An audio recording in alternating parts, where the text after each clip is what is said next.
Welcome to Beyond the Press Release, a production of Agoracom, in which we take the time to speak with small cap executives after they put out important news. With us today, happy to have him for the first time because it's pretty much a brand new listed company, Santiago Yaramillo, Chief Product Officer at GameOn Entertainment Technologies, trades on the CSC and the stock symbol GET. This is going to be a really fun interview, guys, because you know our thesis that this decade is going to create more wealth than the last 3 decades combined from disruptive technologies. And GameOn is definitely disruptive. They power the best content in the world with the most innovative predictive gaming technology. So what does that mean? They provide broadcasters, TV networks, leagues, tournaments, other platforms with interactive social experiences around sports, television, and live events. So more than just lip service, white label solution for third parties. And GameOn has secured white label projects with several partners in sports and entertainment already. They've been accelerated by Techstars and Comcast, and they won the All-Star 2020 Chicago NBA pitch contest. Finally, they're a portfolio company of our friends over at Victory Square Technologies, who you've seen on Agoracom many times. They trade on the CSC and the stock symbol VST. And as you know, they build, acquire, invest in promising startups, and then give them the resource they need to grow. And that's what they've done with GameOn Technologies, who are definitely growing. Santiago, welcome to the show. Thanks, George. Great to be here. Thank you for having me, and good job with the pronunciation of my name.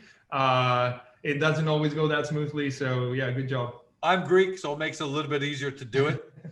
The press release we're here to talk about is GameOn partners with Block Party to launch first of its kind NFT predictor product. So on the outside, that's a lot for people to get. NFT, predictor product. So before we go there, let's have a bit of a layman's overview of GameOn so that people at home give us an example of an experience that I would have with GameOn that a lot of people can relate to so they can really start to feel it.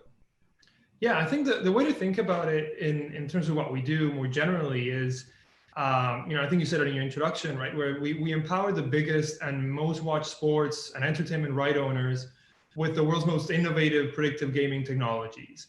And so, it's good to think about it also in the sense that predictive gaming is really just a core capability, almost like a very core gameplay loop, right? Where you make predictions on what's going to happen in a show, what's going to happen in a game, right? Who's going to score the first touchdown, or who's going to score the first goal, or what's going to be the method of the first goal, right? You can have a lot of fun with these type of predictive technologies, or you think that entertainment get killed off or something like that. Exactly. Yeah, who's going to be the first one to flip the table in like a reality show or something like that, right? So you can really have a lot of fun with that type of content.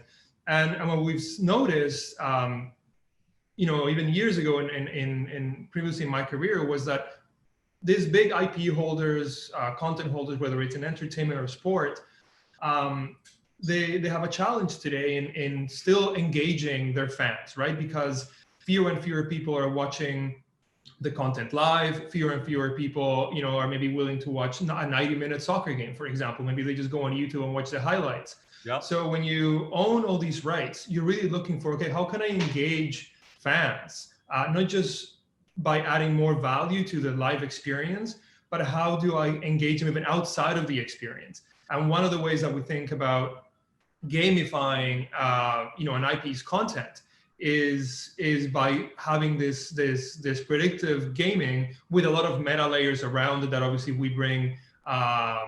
The experience that we have in the team is very deep in video games, right? I was in FIFA for 10 years at EA Sports, and then I was at Dapper Labs. So I have a lot of experience sort of building these types of products, and as well, many people in our team. So we kind of really want to add that. I'm not just sitting watching a game or a show by myself.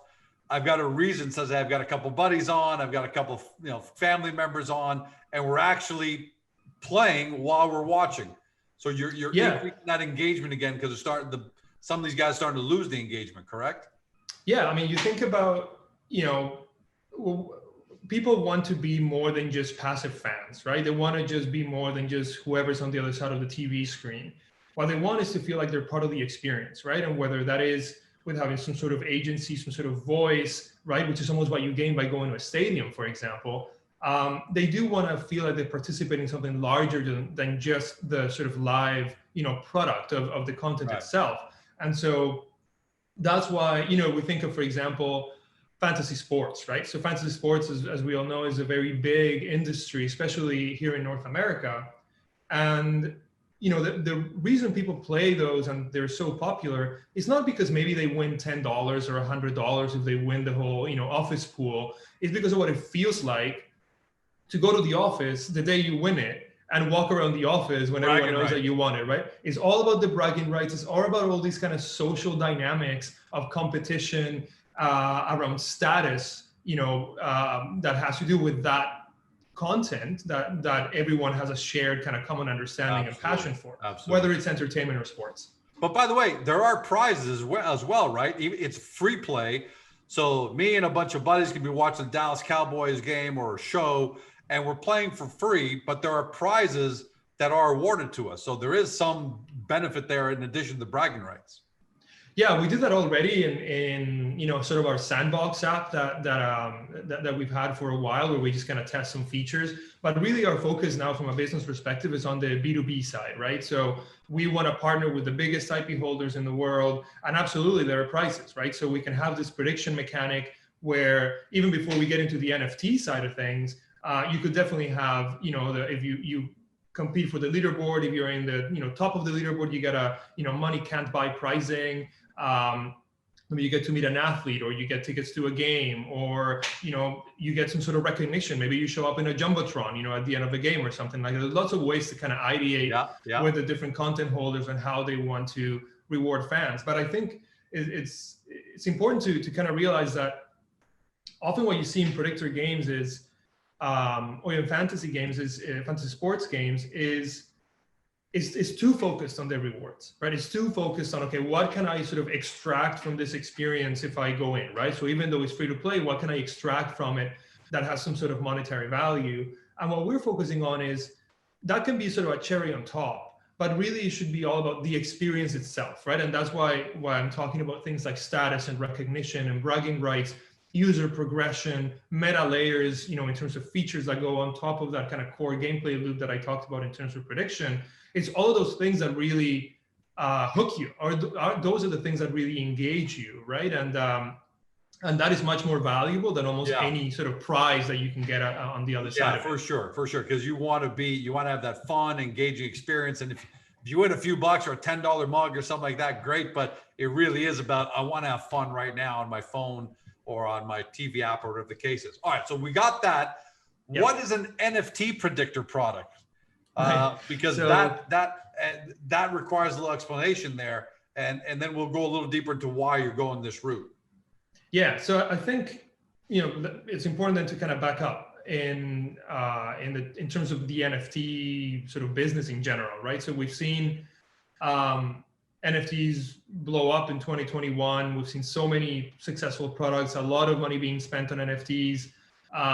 For those that don't know, NFTs are digital things. It can be anything. It can be a video, it can be a screenshot, it can be an audio clip, it can be anything that lives digitally that has specific properties that allow the owner of that thing to have a relationship to it that's much closer to, let's say, the relationship we have to our own shoes or the shirts we wear, anything that basically we buy in the physical space.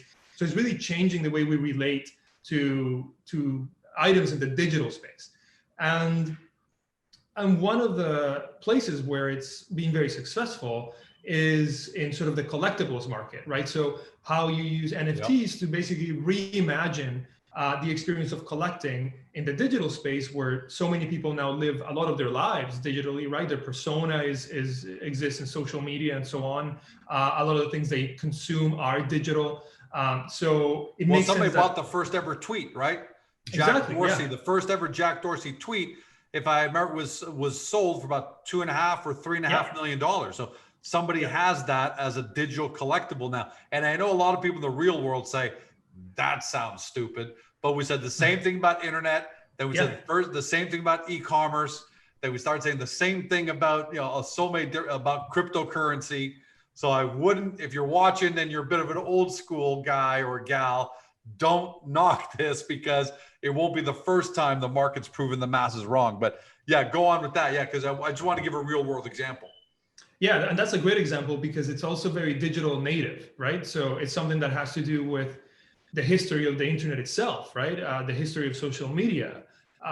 Twitter is something that is digital native, so a digital NFT makes a lot of sense, right? And so I think that just shows that there's a lot of potential in terms of the collectability of these types of assets. But one of the things that we've seen with the market is that the products that were just about ownership, unless they were kind of one-offs like this Twitter example that you gave, many of them have kind of come off the highs, right? And they just capitalized on a craze, but they've come off the highs. A lot of the sales volume has gone down, participation has gone down. But those that have maintained a stronger position in the market and have sort of stabilized in a healthy kind of baseline are those that one, either partnered with a very top tier IP, and that is really important because when you partner with an IP, what you're doing is you don't have to create culture from scratch. You're tapping into a community that already has a sense of shared culture, which breeds connoisseurship. And when you have that, you already have 50% of the things that you have to do to kind of build an understanding of what's valuable and what isn't, and why I want to own something. Is an intellectual property owner at the end of the day. So it's part of a community. It's either video or a Gorecom or any kind of, you've already got intellectual property and a community around it. Yeah, and so you see successful products like NBA Top Shot, that have partnered with some of these top leagues that have created the type of collectibles experience that taps into that community, right? But the other thing that now you're seeing more and more now, and more the discussions now, is around utility. So, okay, I own this thing. What can I do with it, right? And I think a lot of the products that, again, are kind of falling off a cliff right now is they didn't think that through. They just thought that owning something was always going to be enough. And that was enough during a craze, but it's not really that sustainable. People want to be able to do something with what they own. Right. And so what we're thinking about is how to marry these two things, right? How you can take the idea of collecting, right? So reimagining fandom and the experience of collecting in the digital space through gamification. That's really kind of what we're trying to do with this bridging of NFTs with predicting games. So as you're collecting, whatever it is, if it's La Liga, if it's an entertainment brand, if it's Harry Potter, like it doesn't really matter, right? It's as long as you can have this type of collection, you can build a gamified experience where you make predictions. So give us an example so people can relate to this now. So give us an example of how that would work. So what you're envisioning. If we're watching a football game, let's talk about how that NFT predictor product would work. So people, because it's hard for people to still understand what are NFTs. And so let's try and help them with a layman example to wrap their mind around it. Yeah. So first of all, if we're trying to kind of visualize what the NFT would even look like, then, imagine a 3D, digital asset that represents some sort of collectible in a similar way to, reimagined, of course, but in a way that, let's say, a physical baseball card or a physical hockey card also kind of represents, a collectible within that sport. So first of all, imagine that in kind of the digital space. And then, think, okay, there's maybe the 49ers are playing, in week 1 of the NFL. And the predicting game, before the game starts, would ask you, it could be a couple of days before it even starts, you could already start participating. So maybe the first question is, who's going to score the first touchdown, right? And you look at your collection and maybe you have George Kittle, maybe you also have Deebo Samuel, two tight end and a wide receiver. And so you could pick either of those two as your first touchdown scorer. And maybe you think that is someone else, right, that you don't have in the marketplace. That you don't have in your collection. So if that's the case, then you can go into the marketplace, you can find someone else that has that collectible that you think is going to be the right answer to a question. And you basically then try to find the right set of players or collectibles, it's not all going to just be players, to sort of slot that answer into a question. And if you get it right, then you get many more points for doing that with your NFT than if you had done just sort of the free-to-play experience. Also, if you have a very rare NFT, right, something that's very sort of native to this whole world of NFTs is the idea of rarity and scarcity, right? Because it's something that the blockchain guarantees. So even though it's digital, when you see that there's only, let's say, 200 of this George Kittle moment of him scoring a touchdown, let's say, that is very, very rare, and there's only 200 more of those in the world, and there's never going to be more. Right. And so when you have something very rare, you get even more points. And we can really gamify that even further, right? You could think about, for example, okay, what's going to be the first method of scoring, and maybe you have an NFT that is just someone kicking a field goal. So maybe that is a valid answer as a field goal answer, right? And so if you slot that in and it is a field goal, then you get points for that. But you have to have the NFT to begin with. You have to have the NFT, or you can go after it in the marketplace. Right. Or right. So you can buy packs. You can go into the secondary marketplace to see who else has that answer. And if not, there's always a free-to-play way to do it, right? So you can just choose an answer. If you think, hey, I only have these three NFTs, I can't find anyone that wants to sell me the one that I think is going to be the right answer. You can always choose the kind of free-to-play option that gives you some points in the experience, but it's always going to give you more points if you're sort of kind of staking your NFT into that answer. So that's one way to think about it. And another angle that's I think really kind of innovative when it comes to this intersection of prediction games and NFTs is going back to your previous question around rewards. So something that, you talked about, hey, maybe you win a mug that is like $10, right, from playing the office pool or whatever. Sure, the mug is not really what's so rewarding, is what the mug means, right? Is what the mug means about you as a fan. Yeah, I've been and about there, you. where I'm holding the mug around saying. Exactly, yeah. And so we can do something very similar with blockchain, but at a much bigger scale and in a way that's much more innovative. So imagine, a question that the reward for getting that question right is that you get a reward NFT, so another collectible, but that only gets minted, printed almost, only in as many copies as people got it right.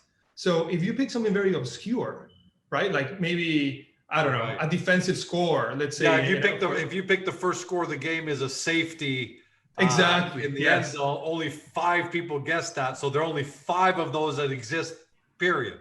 You got it. And so that thing not only becomes nice, not only has real life value because it's so scarce, but it's also something for you to kind of signal your fandom, and it is now a token that represents and almost fuels that bragging rights that really every kind of sports fan or fan of any brand is really kind of after.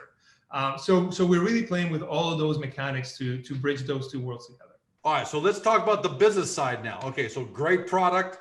Obviously, it's cutting edge. And by the way, for everybody at home, don't undersell yourself, Santiago, because you were previously the head of sports at Dapper Labs, which made the wildly successful NBA Top Shots NFT product. So this isn't just Santiago and a couple of guys getting together and saying, I wonder if this will work.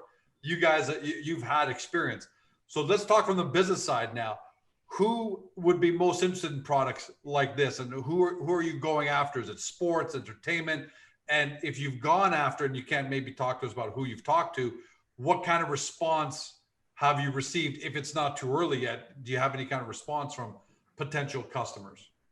Yeah, so we are very excited to announce who we're going to be, doing the first versions of this product with. Hopefully not too long from now, but right now we're still under wraps, so we're finalizing certain things, so nice. we can't talk about it yet. But what I can say is that we have had, one of the reasons we're talking about it today, and we have this partnership with Block Party, is because in initial conversations with different, big, content holders, both in sports and entertainment, this idea very much resonated, right? Because as you can imagine, because of the sort of craze in the NFTs, so many people that hold, brands, IP, they've been approached to do NFT projects.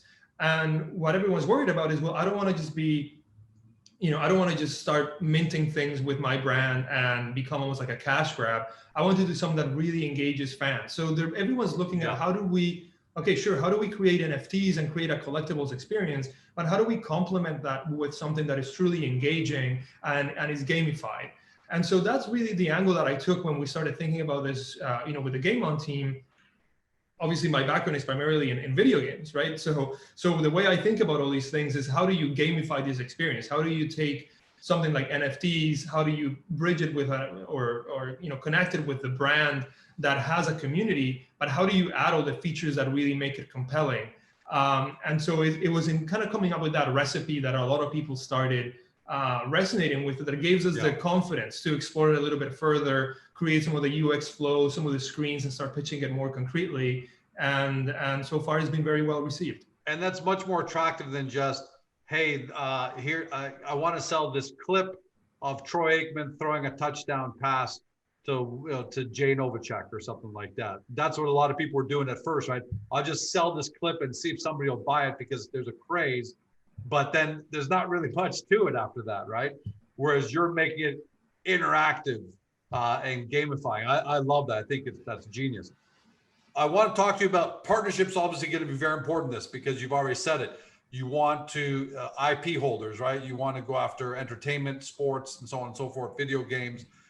What's the typical profile are you of a potential partner? Or is it maybe simply as George, we're going to go after all NFL, NBA, NHL, Major League Baseball, and big video game? Because is that your target market at the end of the day? I think it's very broad, very widely cast net in terms of who we're after. We want to work with the biggest, because the biggest are going to have the biggest community, maybe the most engaged community. So it really is the most fun to play with, right? But ultimately, what we've realized is that this idea of prediction, even though it's very, usually we think about it in the context of sports, and some of the best examples are always going to come out of that world. It really applies to any type of entertainment. It could even apply to politics. It could apply to so many different things, right? Both scripted and non-scripted.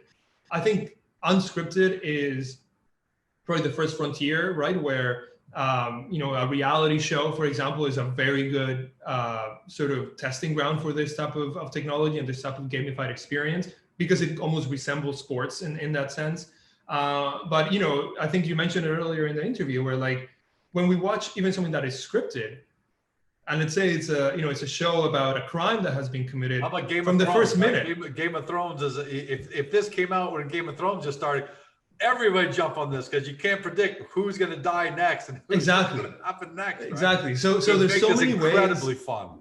Exactly. There's so many ways of gamifying even something that is already scripted and out there, right? Because at the end of the day, it's sort of about channeling that energy and that conversation that happens organically when you're watching those types of shows, whether it's sport or entertainment, right? Is when I'm watching, I'm a Chelsea fan. When I'm watching a Chelsea game, hey, so are we. Nice. Oh. Congratulations on the Champions League.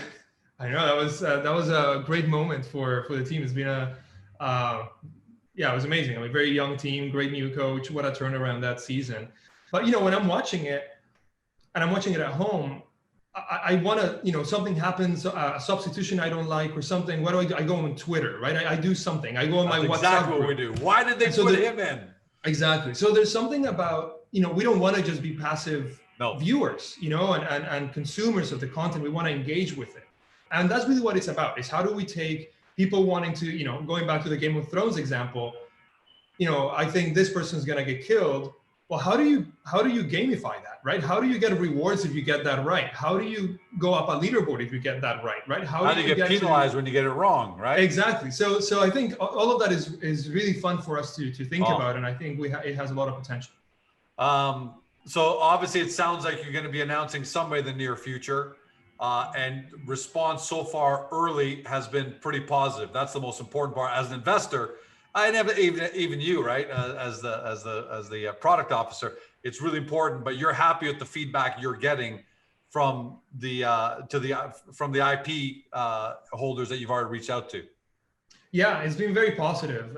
Again, in a time that has been very, in a way, very competitive, because as I said, there's so many people now trying to explore this NFT space, trying to go after the biggest brands.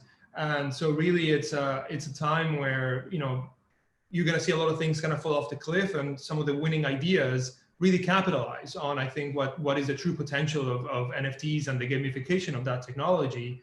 And so getting really good feedback on this concept that we have and this product that we want to bring to the market has definitely been very reassuring, because these are not people that are hearing about NFTs for the first time.